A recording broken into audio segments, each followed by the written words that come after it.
नमस्ते बच्चों, सुप्रभात। मैं मेवाड़ा मनोज दीपदर्शन विद्या संकुल से हिंदी विषयाध्यापक।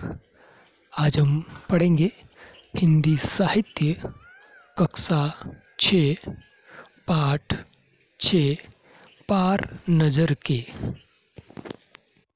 हमारा पाठ 6 पार नज़र के ये कहानी है और यह कहानी एक काल्पनिक कहानी है और ये कहानी मंगल ग्रह की है और ये उस समय की कल्पित कहानी है कि जब सूर्य और चंद्र अपना प्रकाश देना बंद कर देते हैं, चारों तरफ अंधेरा होता है, तब उस समय लोग यंत्रों की सहायता से ज़मीन के अंदर सुरंग बना करके रहते हैं।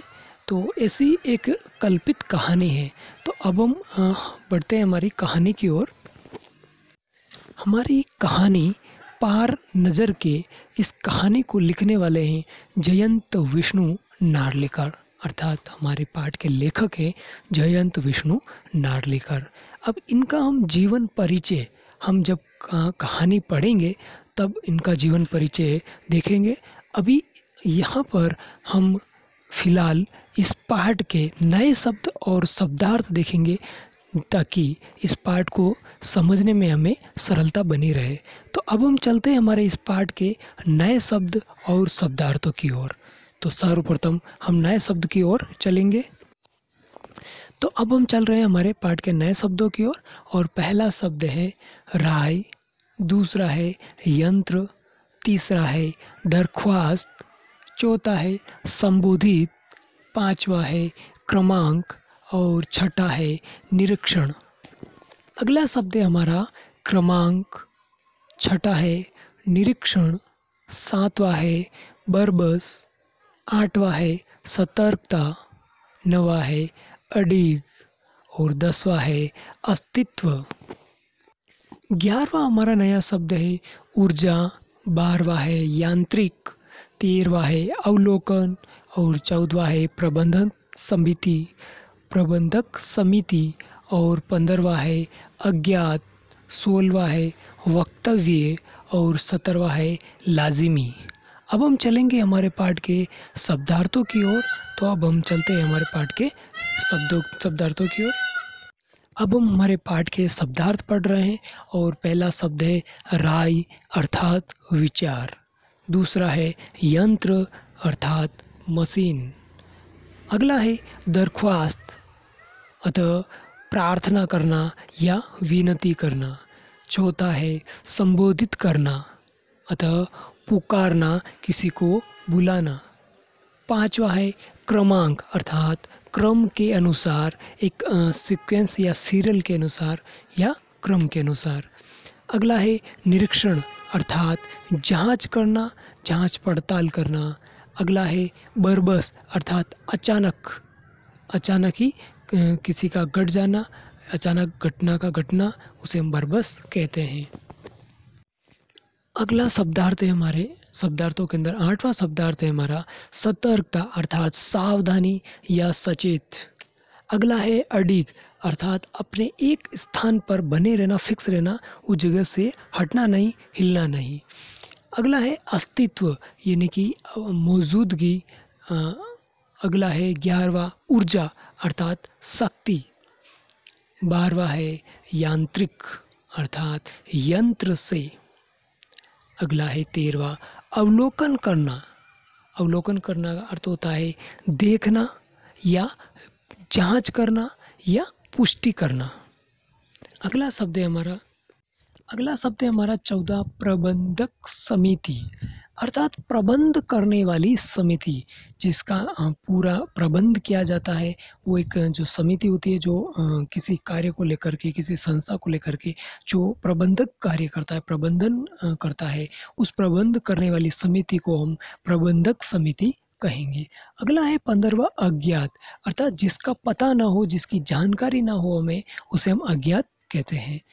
अगला है 16वां निर्धारित यानी कि पहले से निश्चित क्या हुआ, पहले से तय क्या हुआ, निश्चित क्या हुआ, फिक्स क्या हुआ, उसे हम कहते हैं निर्धारित। अगला शब्द है हमारा वक्तव्य अर्थात भाषण, अपना मत, अपना विचार, उसे हम वक्तव्य कहेंगे। अगला है प्रयास अर्थात कोशिश करना, प्रयत्न करना, उसे हम प्रयास कहेंगे। अगला है प्रमुख अर्थात विशेष या मुख्य या मेन कह सकते हैं, जिसे हम जो विशेष है, जो मुख्य है, उसे हम प्रमुख कहते हैं। अगला है 20वां उत्सुक अर्थात तत्पर रहना, किसी कार्य के लिए तत्पर रहना, उसे हम उत्सुक कहते हैं। अगला है रहस्य, रहस्य का अर्थ होता है भेद। अगला है खैरियत अर्थात कुशलता। अगला है लाजिमी अर्थात अनिवार्य, आवश्यक, जरूरी। अगला है किस्म, किस्म का अर्थ होता है प्रकार।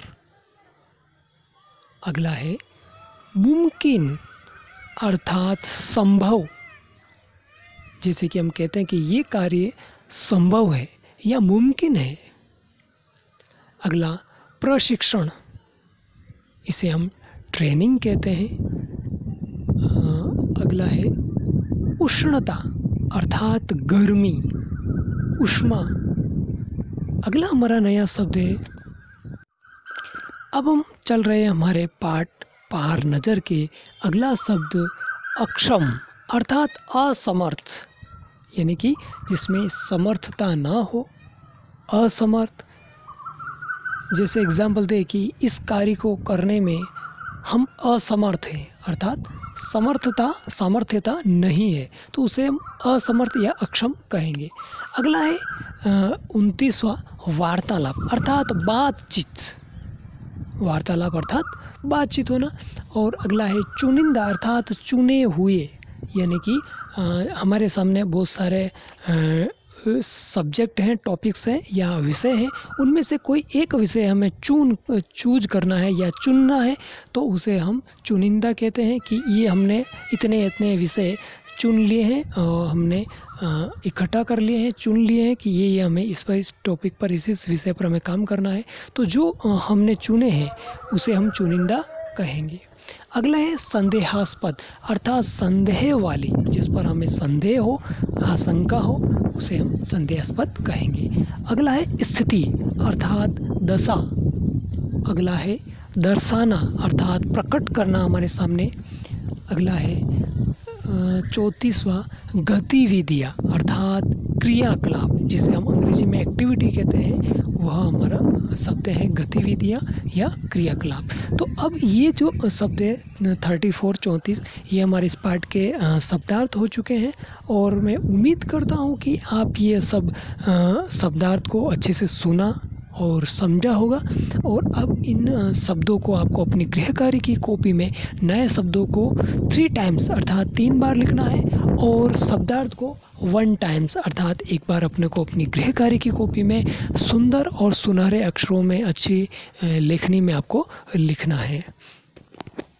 आपने वीडियो शांतिपूर्वक सुना और समझा, उसके लिए एक बार फिर से आपको धन्यवाद।